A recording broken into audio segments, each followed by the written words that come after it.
Consider something strange with me again. Maybe the good life begins when we stop demanding that life explains itself. We wake up, we work, we fall in love, we lose people, we build things that will someday disappear. And somewhere beneath all of it remains the question, what does any of this mean? But what if no answer ever comes? What if we call into the darkness and the universe remains silent? Would life become meaningless? Or could that silence free us? Could we still love deeply, laugh loudly, and create something beautiful, and meet each other with the stubborn decision to live? Albert Camus believed that we could. And perhaps the good life is not found in finally receiving an answer. Perhaps it begins when we learn how to live beautifully without an answer. Welcome back, my fellow stranger, to another episode of Traversing the Strange World. And I'm your host, Isaiah Danbury. And you're listening to another installment of Monday Mornings with Peace. And this week we are going to continue our question. What does it mean to live a good life? Today we will be asking that question through the eyes of Albert Camus and his philosophy. But before we go any further, I'm going to ask you to hit like and subscribe. Alright, my fellow stranger, let us keep traversing this great mystery. Albert Camus was born in French Algeria in 1913. He was born into poverty. His father died during World War I, when Camus was still an infant. He was raised largely by his mother in a small working-class apartment. From those humble beginnings, he would become one of the most influential writers and thinkers of the 20th century. He was a novelist, essayist, journalist, playwright, and resistance writer, and eventually the winner of the Nobel Prize in Literature. Camus is often placed beside the existentialists, although he resisted that label. His great concern was something he called the absurd, a confrontation between humanity's desperate hunger for meaning and a universe that seems unwilling to provide an answer. His work would often return with a frightening question. If existence offers us no guaranteed purpose, why continue living? Camus' answer was not despair. Strangely enough, it was an invitation to live more fully. So let us begin with the pillar beneath all of Camus' philosophy, the absurd. When Camus calls existence absurd, he's not simply saying that life is meaningless. The absurd is born from a collision. On one side stands the human being. We want answers. We want justice to make sense. And we want suffering to have a reason. Why am I here? What does this mean?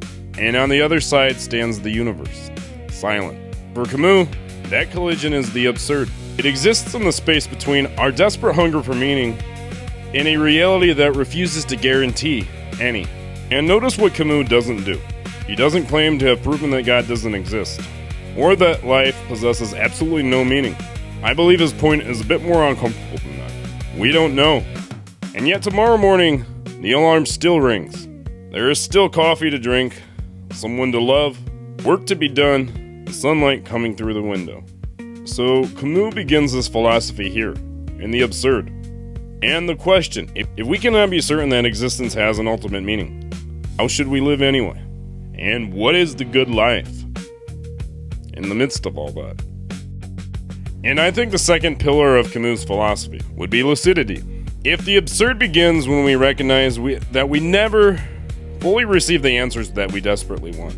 Lucidity means having the courage to live without pretending that we have the answers.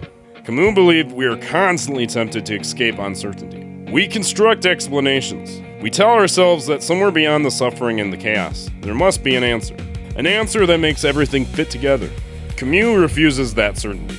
Instead, he asks us to remain awake, to look directly at mortality, to admit what we do not know, and to resist comforting ourselves with answers simply because we are frightened by not having any. Lucidity isn't cynicism. You can admit you don't know why the universe exists, and still stand in awe by a sunset. You can accept your mortality and still fall desperately in love with life again. In fact, Camus believes seeing life's limits clearly could make life more precious. Once you stop demanding that this moment lasts forever, you might finally learn how to actually live in it. And the third pillar would be revolt. Once Camus recognizes the absurd, he refuses to let despair have the final word. His response is rebellion. Not necessarily political rebellion or violence, but the quiet, stubborn rebellion of continuing to live. Every morning we wake up knowing that our lives are temporary. We know that eventually we will lose people that we love. Many of our greatest questions may never be answered, and still, we get out of bed.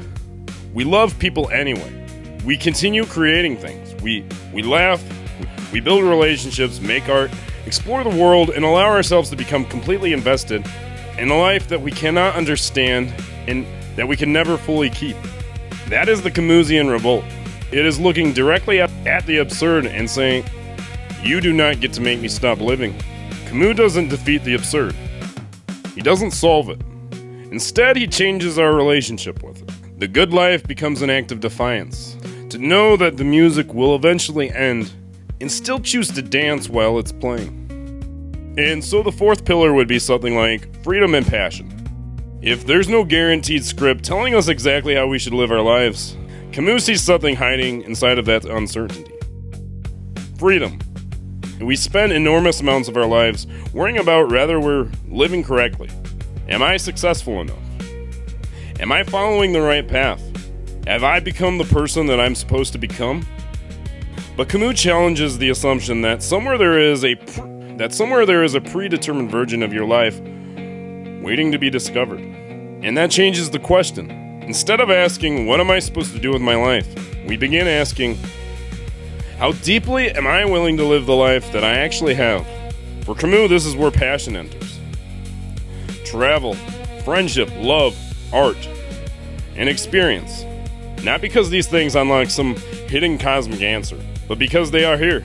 The absurd doesn't postpone living until existence finally makes sense. They participate fully in the strange privilege of being alive. Perhaps the tragedy isn't that life ends. Perhaps the tragedy would be reaching the end without having ever truly lived it. And finally, Camus' philosophy in regards to what does the good life look like can be summarized in this. Sisyphus. In Greek mythology, Sisyphus is condemned by the gods to push an enormous stone up a mountain. He struggles.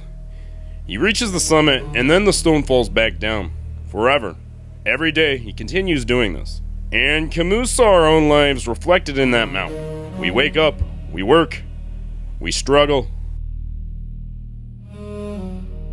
we build, we lose, and eventually, everything we ever created slips from our hands. But Camus asks us to imagine something strange. Imagine Sisyphus happy. Because when Sisyphus walks down the mountain, fully conscious of his fate, the gods no longer possess his mind. The mountain belongs to him. The struggle belongs to him. And his life belongs to him. And perhaps that is Camus' answer to the good life. You do not need the universe to promise that your stone will remain at the summit. Push it because you choose to push it. Love people knowing you will lose them. Create things knowing that they will eventually disappear and be forgotten. Stand beneath a temporary sunset and love it precisely because it cannot stay. The good life is not found in escaping the absurd. It is found in looking directly at it and walking down the mountain for your stone to roll it back one more day. In this sense, each one of us becomes Sisyphus, faced with carrying the burden of this mysterious life. But despite the meaning not being entirely clear, we find joy in this life. We find happiness. To defy absurdity is to live meaningfully in a universe where the meaning isn't entirely clear. One thing that I appreciated about Camus' take on the good life is very similar to the philosophy we have here at Traversing the Strange World. I believe this life is a mystery, but there is meaning in that mystery. Though it is not entirely clear, we should continue to search. We should do our due diligence.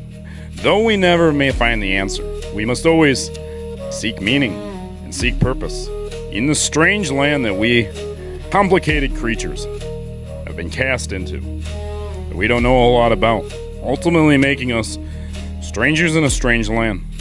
And I think I'm going to end this installment right there. I'm going to ask you one more time to hit like and subscribe, and leave a little comment. If you made it to the end, go ahead and comment stone. It would mean the world to me if you'd share this on social media or with a friend, if you feel so compelled to. Alright, until next time, my fellow stranger, let us keep rolling the stone up the mountain. This concludes the episode. The journey for me and you still continues, so let us keep traversing this great mystery. Let us keep traversing this strange world. Let us remember always to be introspective. Let's remember always to be curious. Let's remember to be neighborly to folks, because we're just kind of cast in this whole life thing that we don't know a whole lot about. So at the end of the day, we're all just strangers in a strange land. Until next time, peace.